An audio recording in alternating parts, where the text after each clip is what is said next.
இப்போ நீங்க வந்து இந்த கருப்பட்டியில் என்னென்ன பலகாரம்லாம் பண்ணுவீங்க? முந்திரி கொத்து போடலாம், அதிரசமும் செய்யலாம்.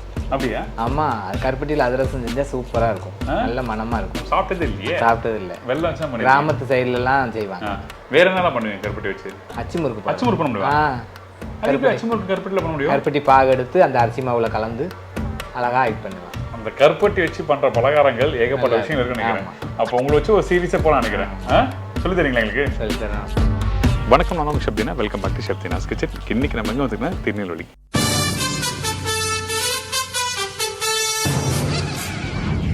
திருநெல்வேலி சொன்னாலும் நம்ம சேனலுக்கு வந்து ரொம்ப ஸ்பெஷல். ஏன்னா நம்ம இந்த ரெசிபிகளை போட ஆரம்பித்து 3வது இடத்துக்கு வந்து நம்ம சேனல் வந்து நல்ல ரெகனைஸ் ஆன இடம் பார்த்திங்கன்னா இந்த திருநெல்வேலி அல்வா பண்ணும்போது தான்.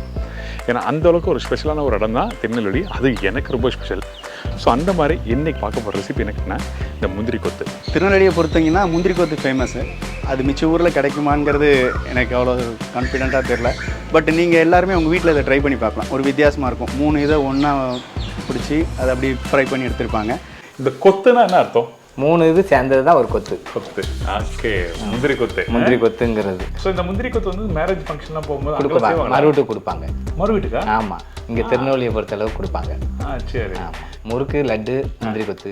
முந்திரி கொத்து, முந்திரி கொத்து கம்பல்சரி. ஆமாம், கம்பல்சரி. திருநெல்வேலியோட ஸ்பெஷலான ரெசிபி தான் இந்த முந்திரி கொத்து. எல்லாரும் வீட்டில் முறுக்கு, அதிரசம், தட்டை இந்த மாதிரி பலகாரம்லாம் வீட்டில் ட்ரை பண்ணுவீங்க. ஆனால் இந்த முந்திரி கொத்து நீங்கள் வீட்டில் ட்ரை பண்ணலாம், ரொம்ப நல்லாயிருக்கும். அதனால இன்றைக்கி திருநெல்வேலி வந்திருக்கோம். இந்த முந்திரி கொத்து பண்ணும்போது இந்த பாசி பருப்பு யூஸ் பண்ணுறாங்க. வெல்லம் என்ன மாதிரி பக்கத்தில் யூஸ் பண்ணுறாங்க? பாகு வந்து பதமாக எடுத்துக்கிடணும். அந்த பாகு பக்குவத்தில் தான் அந்த ஹார்டாகும். அது ஹார்டானால் தான் நம்ம மாவில் முக்கி ஆக்ட் பண்ணி எண்ணெயில் ஆக்ட் பண்ணி போட முடியும். இல்லை அப்படின்னா முடியாது. ஓகே, அது மறுநாள் தான் போடலாம். அதுக்கு தான் அந்த பாகு பதம் வந்து கரெக்டாக வைக்கணும் கருப்பட்டி. அப்படி ஒரு விஷயம் இருக்கா? ஸோ இந்த கருப்பட்டி வெல்லம் அப்படி இன்கேஸ் நம்ம வீட்டில் இல்லைன்னா நார்மல் வெல்லம் யூஸ் பண்ணலாமா? நார்மல் வெல்லம் யூஸ் பண்ணலாம். ஆனால் என்னென்னா 10 டேஸில் கொஞ்சம் புளிப்பு தன்மை வந்துடும். ஆமாம், இது வந்து 20 நாளைக்கு ஒன்றும் செய்யாது, ஒன்றாகாது. நல்லாயிருக்கும். நல்லாயிருக்கும். அரிசி என்ன அரிசி யூஸ் பண்ணுறாங்க? பச்சரிசி யூஸ் பண்ணால் டேஸ்ட் கம்மியாக இருக்கும். ஓகே. புழுங்கரிசியை ஆட் பண்ணால் கொஞ்சம் நல்ல டேஸ்ட் இருக்கும். புழுங்கல் அரிசிலையும் வந்து ரகம் எதுனா இருக்கா? ரகம்லாம் இல்லை, சாப்பாட்டு அரிசி யூஸ் பண்ணி. சாப்பாடு அரிசி யூஸ் பண்ணலாம். இப்போது இந்த அரிசி மாவு தண்ணி ஊற்றி கரைக்கிறீங்கல்ல? ஆமாம். எப்படி தண்ணியாக இருக்கணுமா இல்லை திக்காக இருக்கணுமா? எப்படி? கொஞ்சம் குழுன்னு இருக்கணும். 3 போடணுமா? 1 2 அப்படி போடணும். 3 உருண்டை உள்ளே போட்டிருக்கேன். இதை இப்படி எடுத்து 3ஐயும் 1 போல் போடணும். ஓ, அப்படி தான் போடணுமா? ஆமாம். நீங்கள் எடுக்கும்போது 3 எடுத்து போடாத. அப்படி போட முடியாது. இப்படி எடுத்து 1 போல் பக்கத்தில் பக்கத்துலேயே போடணும். போட்டு விட்டா. சரி, ஓகே. இந்தாங்க.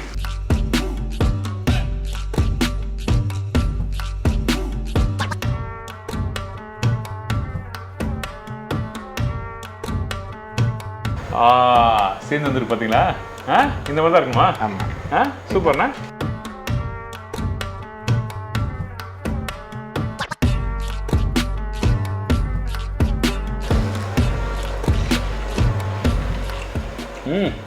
சாப்பிடும் போது அந்த நெருப்பு தன்மை இருக்கு. நறுக்குன்னு இருக்கு. அதுதான் ருசி. நம்ம யாரை மீட் பண்ண போறோம்னா திரு அரவிந்தை பற்றி நம்ம லாஸ்ட் டைம் வந்து இந்த ரவா லட்டு போடும்போது உங்களுக்கு சொன்னேன். அதாவது அரவிந்த் வந்து பார்த்தீங்கன்னா அவரும் ஷெஃப் தான். ஹோட்டல் மேனேஜ்மெண்ட் முடிச்சுட்டு அதுக்கப்புறம் நிறைய ஹோட்டலில் ஒர்க் பண்ணிட்டு அவர் சொந்தமாக பிஸ்னஸ் ஸ்டார்ட் பண்ணியிருக்காரு.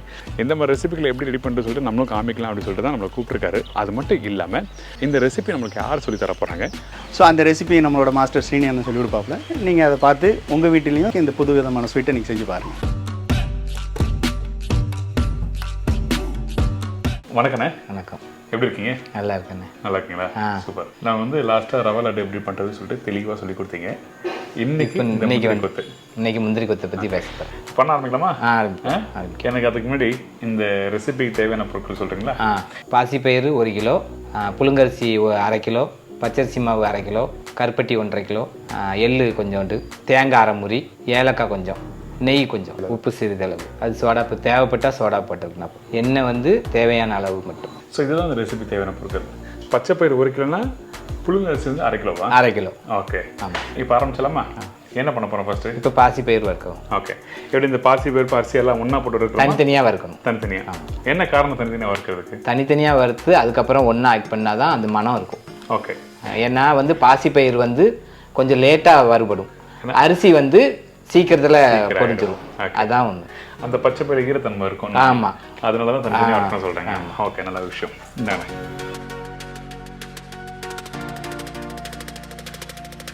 இப்போ இந்த பச்சை பயிர் வறுக்கிற பக்குவம் என்ன? இது நல்ல கலர் மாறணுமா, நல்ல முறுமுறுன்னு இருக்குமா? நல்ல ப்ரௌன் கலரில் வரணும். நல்ல ப்ரௌன் கலரில் வந்தால் தான் அந்த பொறுபொறுப்பு தன்மை வரும். ஓகே. இல்லைன்னா கடுக்கடுக்குன்னு இருக்கும். கடுக்கடுக்கு பச்சை பயிர் வந்து கடுக்கடுன்னு இருக்கும். அந்த ஈரத்தன்மை சுத்தமாக போகணும். அந்த போன பேருக்கு மட்டும்தான் நம்ம எடுத்து யூஸ் பண்ணணும். சரி, ஓகே. ஆனால் வறுக்கிறதுக்கு எப்படியும் ஒரு 5-6 நிமிஷம் டைம் எடுத்துரும். நீங்கள் வீட்டில் பண்ணும்போது அடுப்போட ஃப்ளேமை கம்மி பண்ணிவிட்டு வறுக்க ஆரம்பிச்சிருங்க. ஓகே. இப்போது இந்த பச்சை பயிர் போடுறோம்னா சில பேர் வந்து இந்த இடத்துல இந்த அரிசி மாவுல மைதாவில் போட்டு போடுறாங்க. மைதா போட்டால் வலுவழுப்பு தன்மை இருக்கும், ஹார்டாக இருக்கும். ஓகே. இது வந்து கொஞ்சம் பொறுபொறுப்பு தன்மை வரும். ஓகே. அரிசி மாவு. ஆமாம், அரிசி மாவு வந்து நம்ம பிச்சு சாப்பிடும்போது கொஞ்சம் சாஃப்டாக இருக்கும். இருக்கும். அது வந்து ஹார்டாக இருக்கும். ஹார்டாகிடும் மைதா. ட்ரெடிஷ்னலாக இங்கே வந்து பார்த்தீங்கன்னா அது அரிசி மாவு தான் யூஸ் பண்ணலாம். எப்படி? அரிசி மாவு தான் யூஸ் பண்ணுவாங்க நம்ம முன்னோர்கள்லாம். எல்லாருமே தெரியாதவங்க தான் மைதா யூஸ் பண்ணுவாங்க. மைதா யூஸ் பண்ணுவாங்க. ஆனால் அரிசி மாவு தான் யூஸ். நல்ல கலர் மாறி இருக்கு, நல்ல ப்ரௌன். ஆனால் அதுக்கு வந்து பர்டிகுலர் வந்து ஸ்லோ ஃப்ளேம் வச்சு பண்ணால் மட்டும்தான் வரும். ரைட்டாக வரும். சரி, ஓகே. இது எந்த அளவுக்கு நம்ம இப்போ ரெடியாக இருக்குது? இது வறுக்க வந்து உள்ளதை வந்து இந்த மாவாக இருக்கிறது வந்து மொறுமொறுப்பாங்க. ஓகே. அதுதான் அந்த கலர் மாறுறது. ஓகே. இன்னொன்று வந்து அந்த லைட்டாக அந்த ஷைனிங்காக இருக்குது. என்ன சொல்லணும்னு நினைக்கிறேன். ஆமாம், என்ன இது. ஓகே. ஓகே. நல்லா வறுக்க தான் நல்ல டேஸ்ட் கொடுக்கும். ஓகே. இல்லைன்னா பச்சை வாடை அடிக்கும். பச்சை வாடை இருக்கும். ஓகே. இப்போ ரெடி ஆகிட்டு. ரெடி ஆயிடுச்சா? ரெடி. இதான் பக்குவமா? ஆமாம், இதுதான் பக்குவம். காமிங்க. அப்பா, நல்ல கோல்டன் ப்ரௌன். ஓகே.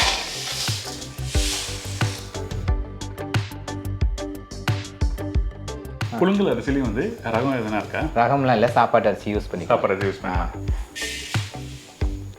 இப்போ இந்த அரிசியும் அதே மாதிரி வரணும். ஆமாம். ஓகே. பொறுபொறுப்பு தன்மை வந்துடும். ஓகே. இந்த பொரிஞ்சு வர மாதிரி வரும். ஓகே. அரிசி நீங்கள் வீட்டில் வறுத்துருப்பீங்க நிறைய பேர் வீட்டில். ஸோ எப்படி அரிசி வந்து ஸ்லோ ஃப்ளேம் வச்சு வறுக்கணும் அதே மாதிரி பக்குவத்தில் வறுத்துருங்க. கலர் மாறணுமா? கலர் மாறணும், ப்ரௌன் கலரில் வரணும். ஆமாம்.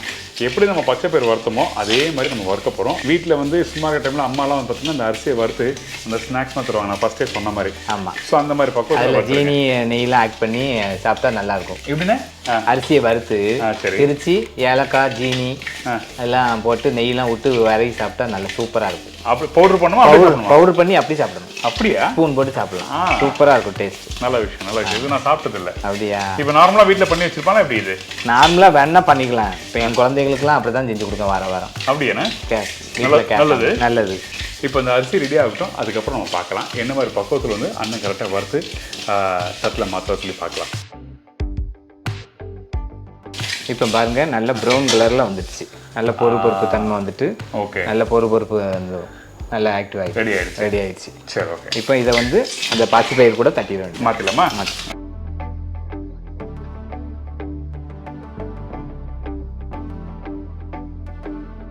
ஸோ இப்போ நம்ம வறுத்தாச்சு. அதே பச்சை பயிரில் வந்து நம்ம மாற்றிடுறோம்.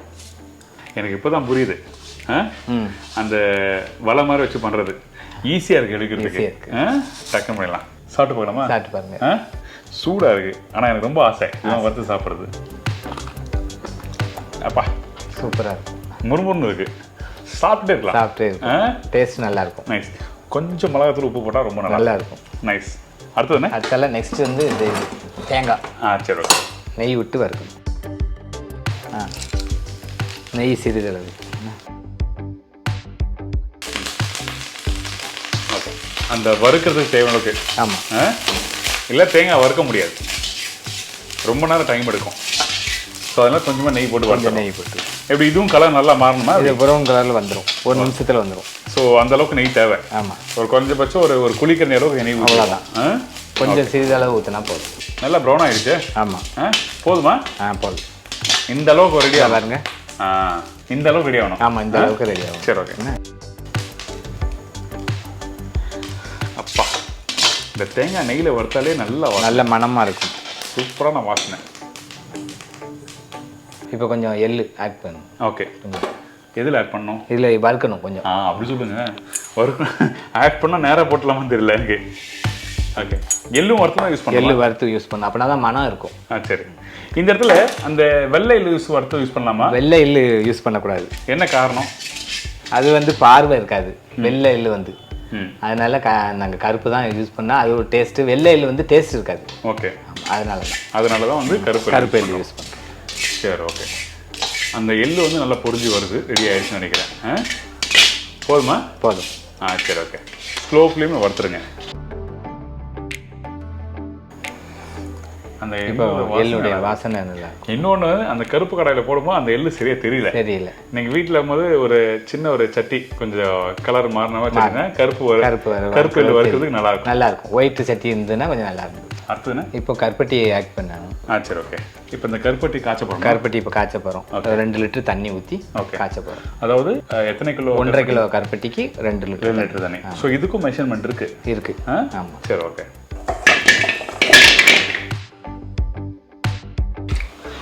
1.5 கிலோ கருப்பட்டிக்கு வந்து 2 லிட்டர் தண்ணி ஊற்றுறோம். அப்பயும் இந்த மெஷர்மெண்ட் தான். ஆமாம். இந்த ஜக்கு தான்.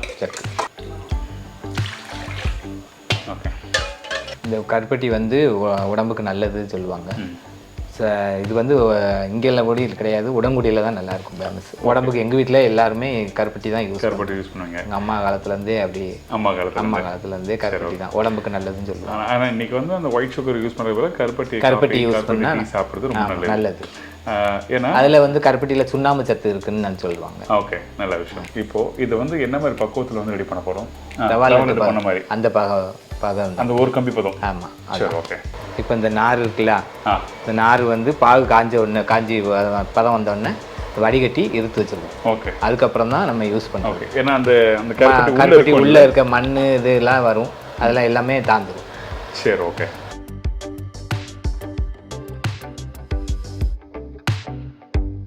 இந்த பாகு பதம் வந்துருச்சு. ஓகே.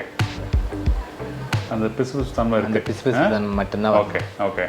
அந்த கரண்டியில் காமிக்கும் போது எப்படி இருக்கும்? கரண்டியில் காமிக்கும் வருது பாருங்க, இப்படி தான் வரும். அப்படியே அந்த நின்று வரும். நின்று சொட்டா வரும். ஆமாம். ஓகே. இப்போ நம்ம அடுத்து நம்ம என்ன பண்ண போகிறோம்? ரெடி ஆகிடுச்சு. ஒரு பாத்திரத்தில் இருத்து வைக்கணும். ஓகே. வடிகட்டிடணும். சரி. வடிகட்டி வச்சுட்டு அதை அரைக்கணும். இது பச்சை பயிரும் அரிசியும் சேர்ந்து அரைக்கணும். என்ன மாதிரி பக்குவத்தில் அரைக்க போகிறீங்க? கொஞ்சம் பிறுபிறுன்னு அரைக்கும். அதுக்கு வந்து குறைன்னு அரைச்சாதான் நல்லாயிருக்கும். நல்லாயிருக்கும். நைஸாக அரைக்கூடாது. நைஸாக அரைக்கக்கூடாது.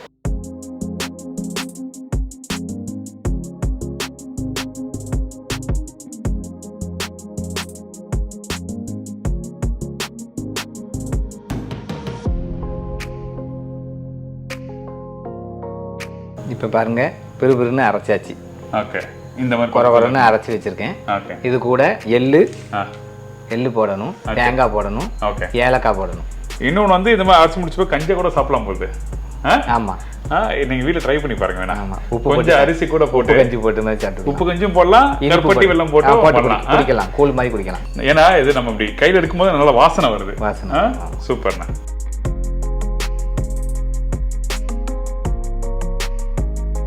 இதில் வந்து தேங்காய், எள்ளு, ஓகே, வறுத்து வச்சிருக்க அந்த எள்ளும் போட்டு அதில் ஏலக்காய் பொடி.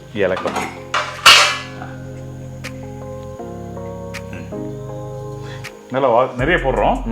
நிறைய போட்டால் தான் கொஞ்சம் மனம் இருக்கும். ஓகே, அவ்வளோதான். இந்த உப்பு அதெல்லாம் வந்து மாவு கரைக்கிறதுக்கு. அப்படியா? ஆமாம், எண்ணெயில் ஆட் பண்ணும்போது. சரி ஓகே. சரியா? இப்போ இது எல்லாத்தையும் இது ஒன்றா கலந்து வச்சுக்கிடணும். கலந்துடுறோம். இதில் தண்ணியை ஊற்றுவோமா? அதெல்லாம் கிடையாது. அந்த வெல்லம் தான் அப்படியே மிக்ஸ் பண்ணுறோம். சரி ஓகே தான். நல்ல வாசனை. ஏலக்காய் போட்டோன்னா கம்ம நல்ல வாசனை வருது. ஆமாம், இது சாப்பிட்டா அது நல்ல டேஸ்ட்டாக இருக்கும். ஓகே. இந்த கொத்துனா என்ன அர்த்தம்? 3 இது சேர்ந்தது தான் ஒரு கொத்து. ஓகே. முந்திரி கொத்துங்கிறது. ஓகே. 3 இது ஒன்று போல் போடுவேன். தனித்தனியாக இருக்கக்கூடாது. ஆமாம், அது ஒரே இதில் வந்துடும். சரி ஓகே. அடுத்து நம்ம என்ன பண்ணுறோம்? இப்போ இதில் அள்ளி வச்சிடணும். ஓகே.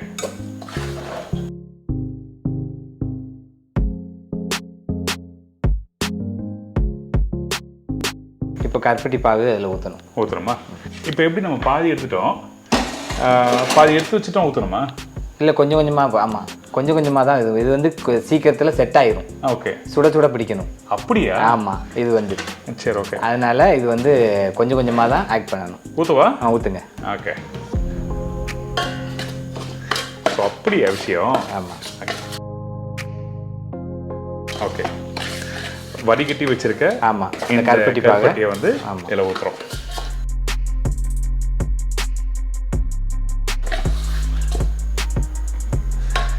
ஆனால் கரண்டிலாம் மிக்ஸ் பண்ண முடியாது. ஆமாம், சுட்டுறோம். ஓகே, இன்னும் கொஞ்சம் ஊற்றுங்க. ஓகே. இந்த கருப்பட்டி சூடான பிறகு ஊற்றக்கூடாதா? சூடு ஆறின பிறகுனா ஒட்டாது.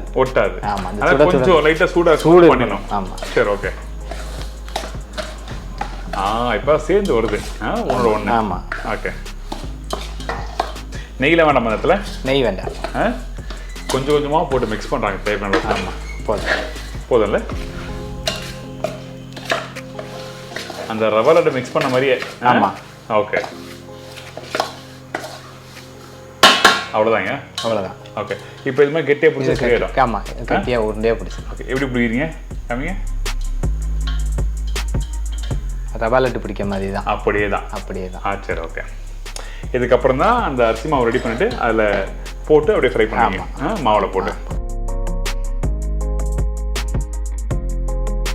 ஓகே. இப்போ நம்ம எல்லாத்தையும் நம்ம பிடிச்சிடறோமா? ஆமாம். ஓகே. இப்போ எல்லாத்தையும் பிடிச்சிட்டு அதுக்கப்புறம் நான் காமிக்கிறேன் உங்களுக்கு அடுத்த ஸ்டேஜ் என்னன்னு சொல்லி பார்க்கலாம். இந்த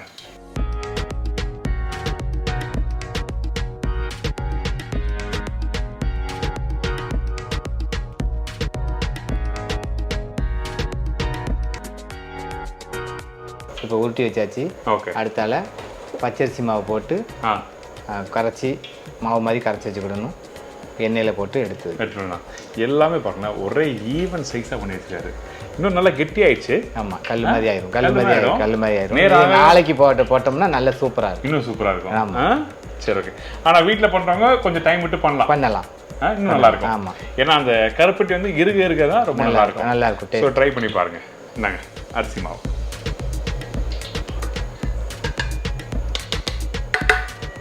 கொஞ்சம் லேசாக உப்பு வேணுமா? ஆமாம். இதுவா? லேசாக. ஆமாம்.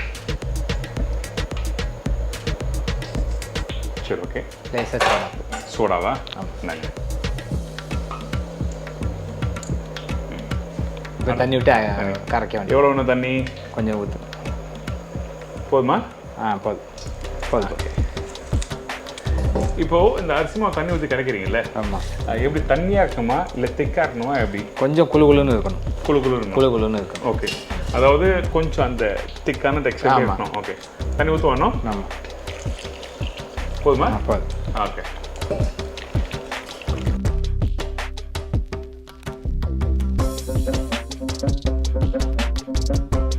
இப்போ இந்த மாதிரி நல்ல பக்குவத்தில் கரைச்சி வச்சுருக்கோம். காமிங்களா எடுத்து? இதாக இருக்கலாம். இந்த பக்குவத்தில் எடுத்து வைக்கணும். சரி, ஓகே. இதை ஒன்றா போட்டு சரி, ஓகே. எண்ணெயில் போட்டு முக்கிய போட்டு எடுத்துலாம். சரி, ஓகே. 3 போடணுமா? 1 2 அப்படி போடணும். 3 உருண்டை உள்ளே போட்டிருக்கேன். இதை இப்படி எடுத்து 3ஐயும் 1 போல் போடணும். ஓ, அப்படி தான் போடணுமா? ஆமாம். நீங்கள் எடுக்கும்போது 3 எடுத்து போடாத. அப்படி போட முடியாது. இப்படி எடுத்து 1 போல் பக்கத்துலேயே போடணும். போட்டு விட்டேன். சரி, ஓகே. இந்தாங்க.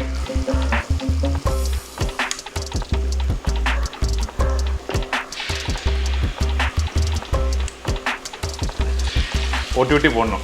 அப்போ கரெக்டாக வரும். நான் நினச்ச 3 உருண்டை சேர்த்து போடணும். அப்படி போட்டு வராது. இது வருமா? இப்படி ஒட்டிக்குமா? ஒட்டிக்கிடும். ஓகே. நீங்கள் வீட்டில் பண்ணும்போது அந்த மாவை கரெக்டாக பக்குவமாக மிக்ஸ் பண்ணி எடுத்துகிட்டு அதுக்கப்புறம் இந்த உருண்டை அதில் போட்டு நீங்கள் பக்கத்தில் போட்டால் தான் அது ஒட்ட ஆரம்பிக்கும். ஸோ மொத்தமாக போட்டணுமா இல்லை அப்பப்போ? இப்போ கொஞ்சம் 4 ஒரு 10 பீஸ் போடலாம். சரி, ஓகே. ஆமாம், அவ்வளோதான். இதுக்கு மேலேன்னா ரொம்ப பிரிந்துடும். இப்போ நாளைக்குன்னா நிறைய போடலாம். ஆமாம். நேராக இருக்க ஆரம்பிக்கும். சரி, ஓகே. அதாவது இந்த முந்திரி கொத்துல வந்து ஏகப்பட்ட விஷயங்கள் இருக்கு. இதில் வந்து சில பேர் மஞ்சத்தூள் போடுவாங்கல்ல? மஞ்சத்தூள் போட்டால் கொஞ்சம் வாடை வரும். அதுக்காக வாடை தெரியாமல் இருக்கிறதுக்கு லெமன் பவுடர் போடுவோம். Lemon powder. ஆமாம். Okay, okay. Lemon powder use பண்ணுவோம். ஆமாம். லெமன் பவுடர் மஞ்சப்பொடி இல்லாதவங்க வீட்டிலலாம் நம்ம போடுவாங்க. ஆனால் கடைகளில் போடும்போது லெமன் பவுடர் தான் போடுவாங்க. லெமன் பவுடர் ஏன்னா அந்த கலருக்காக. உங்களோட விருப்பம். நீங்கள் வேணால் மஞ்சத்தூள் லைட்டாக வேணால் யூஸ் பண்ணிக்கலாம். அது எல்லோ கலர் வேணும்னு நினச்சிங்கன்னா. அப்படி இல்லைன்னா கலர் பவுடர் என்னோட சஜஷன் வேண்டாம். அதனால தான் இன்றைக்கி வந்து அண்ணனும் வந்து கலர் பவுடர் போடல. ட்ரை பண்ணி பாருங்கள். சேர்ந்து வந்துருக்கு பார்த்தீங்களா? இந்த மாதிரி தான் இருக்குமா? ஆமாம். சூப்பர்ண்ணா.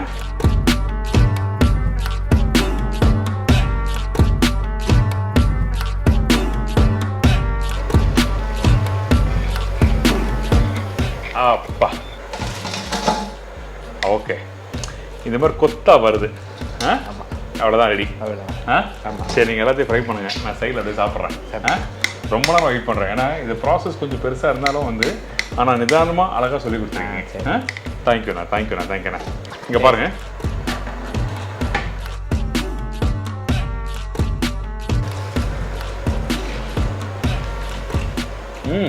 இந்த சாப்பிடும்போது அந்த நெருப்பு தன்மை இருக்கு. நறுக்கு நறுக்கு நறுக்குன்னு இருக்கு. அதுதான் ருசி. ஆமா. இன்னொன்னு ஏலக்காவோட வாசனை சூப்பரா இருக்கு. இந்த மாதிரி பலகாரம் நீங்க வீட்டில் ட்ரை பண்ணலாம். அதனாலதான் இன்னைக்கு திருநெல்வேலி வந்து இந்த ரெசிபி எப்படி பண்ணுறது சொல்லிட்டு பக்குவமாக தெளிவாக உங்களுக்கு சொல்லி கொடுத்துருக்கேன். கண்டிப்பாக ட்ரை பண்ணி பாருங்கள். ஐம் ஷோர் இந்த ரெசிபி நல்லா பிடிச்சிருக்குன்னு நினைக்கிறேன். நன்றி. தேங்க்யூ. தேங்க்யூ